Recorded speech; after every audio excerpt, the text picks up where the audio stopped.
അസ്സലാമലൈക്കും. വലൈക്കും അസ്സലാം. മോനെ എന്തെങ്കിലും സഹായം ചെയ്യണം അള്ളാഹുവിന്റെ പേരിൽ. അള്ളാഹു നിങ്ങൾക്ക് ധാരാളമായി തരും. അള്ളാഹു നിനക്കെന്താണൊന്നും തരാത്തെ? നീ അള്ളാഹു കൊടുത്തവരോട് പോയി ചോദിക്കുന്നു. നിനക്ക് എന്തുകൊണ്ട് അള്ളാഹുവിനോട് പോയി ചോദിച്ചുകൂടാ? എന്താണ് നിന്റെയും അള്ളാഹുവിന്റെയും ഇടയിൽ സംഭവിച്ചത്? നീ എല്ലാവരോടും ചോദിക്കുന്നുണ്ട്, പക്ഷെ അവനോട് മാത്രം നീ ചോദിക്കുന്നില്ല. എന്ത് തെറ്റാണ് എനിക്ക് സംഭവിച്ചത്? പോയി അള്ളാഹുവിനോട് പൊറുക്കലിനെ തേടി, എന്നിട്ട് ചോദിക്കും, അവൻ ധാരാളമായി തരും. അല്ലേ?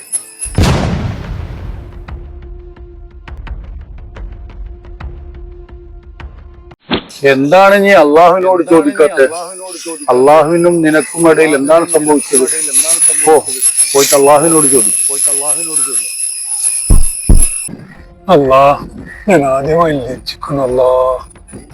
നിന്നെയും വെച്ച് മറ്റുള്ളവരുടെ മുന്നിൽ ഞാൻ കൈനീട്ടിപ്പോയല്ല. എന്നോട് ചോദിക്കേണ്ട സഹായം ഞാൻ മറ്റുള്ളവരോട് ചോദിച്ചല്ല. അല്ലാഹുവേ, നിന്റെ മുന്നിലല്ലാതെ മറ്റുള്ളവരുടെ മുന്നിൽ കൈനീട്ടാൻ നീ ഒരവസരം ഇനി നൽകരുതേ അല്ലാ.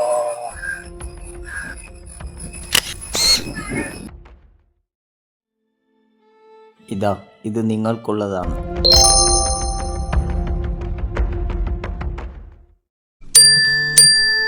നീ എപ്പോഴും എന്നോട് സഹായം ചോദിക്കാറുണ്ട്, എനിക്കൊന്നും തരാൻ പറ്റാറില്ല. ഇന്നലത്തെ കച്ചവടത്തിൽ എനിക്ക് ഒരുപാട് ലാഭം കിട്ടി. ഇത് നീ വെച്ചോ. നിശ്ചയെടുക്കലെല്ലാം ഞാൻ നിർത്തി. എല്ലാവർക്കും കൊടുക്കുന്ന യജമാനായ അല്ലാഹുവിനോട് ഞാൻ ചോദിച്ചു.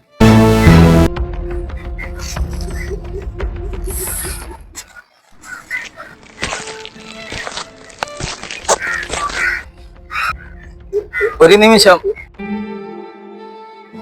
നിന്റെ മറുപടി എന്റെ മനസ്സിനെ വല്ലാണ്ട് വേദനിപ്പിച്ചു.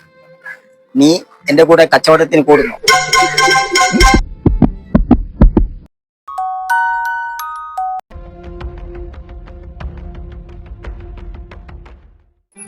മൂന്ന് മാസമായി വാടക കിട്ടിയിട്ട് എന്റെ കച്ചവടത്തിൽ നഷ്ടം വന്നു. അതുകൊണ്ടാണ് താമസിച്ചത്. ഞാൻ എത്രയും പെട്ടെന്ന് തരാം. നിനക്ക് നഷ്ടം വന്നതൊന്നും ഞാൻ അറിയേണ്ട ആവശ്യമില്ല. നിങ്ങൾക്ക് തരാൻ പറ്റിയില്ലെങ്കിൽ നിങ്ങൾ ഒഴിഞ്ഞു പോയിക്കോ. എനിക്ക് വാടക ഫുള്ളും കിട്ടണം. ഞാൻ നിങ്ങളെ മനഃപൂർവ്വം പറ്റിക്കുന്നതല്ല. ഞാൻ കഴിയുന്നതും പെട്ടെന്ന് നിങ്ങൾക്ക് എവിടെന്നെങ്കിലും സംഘടിപ്പിച്ചിട്ട് തരാം. നിന്റെ നഷ്ടമൊന്നും എനിക്ക് അറിയേണ്ട ആവശ്യമില്ല. എനിക്ക് ഫുള്ള് വാടക കിട്ടണം. അല്ലെങ്കിൽ പറ്റിയില്ലെങ്കിൽ നിനക്ക് ഒഴിഞ്ഞു പോവാം. 1 lakh rupees, 1 ലക്ഷം രൂപ ചെക്കാം. നിന്റെ വാടക കഴിച്ച് ബാക്കി അഡ്രസ് വെച്ചു. എന്നാ ശരി, ഓക്കെ.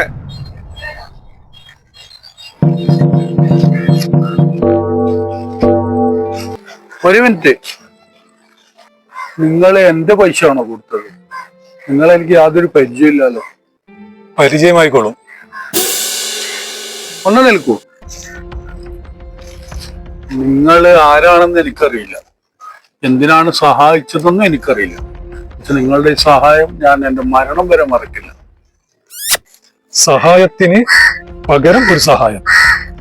എനിക്ക് മറക്കാൻ പറ്റാത്ത ഒരു സഹായം നിങ്ങൾ എനിക്ക് ചെയ്തു തന്നു. സഹായമോ? ഞാനോ? എന്ത് സഹായം? എനിക്ക് ഓർമ്മയില്ലല്ലോ. അള്ളാഹുവിന്റെ ഖജനാവ് എന്റെ മുന്നിൽ അടക്കപ്പെട്ടിരുന്നു. അത് തുറക്കുവാനുള്ള വഴി പറഞ്ഞു തന്നത് നിങ്ങളായിരുന്നു. നിനക്ക് എന്തുകൊണ്ട് അള്ളാഹുവിനോട് പോയി ചോദിച്ചുകൂടാ? എന്താണ് നിന്റെയും അള്ളാഹുവിന്റെയും ഇടയിൽ സംഭവിച്ചത്? അസ്സലാമലൈക്കും. വലൈക്കും അസ്സലാം. അള്ളാഹുവിന്റെ പേരിൽ നിങ്ങൾ എനിക്കൊന്നും തരണം. അള്ളാഹു നിങ്ങൾക്ക് ധാരാളം തരും. നീ ജനങ്ങളുടെ മുന്നിൽ കൈ നീട്ടാതിരിക്കാൻ അതാ അയാളെടുത്ത് ചെല്ലും. അയാൾ അതിനുള്ള വഴി പറഞ്ഞു തരും.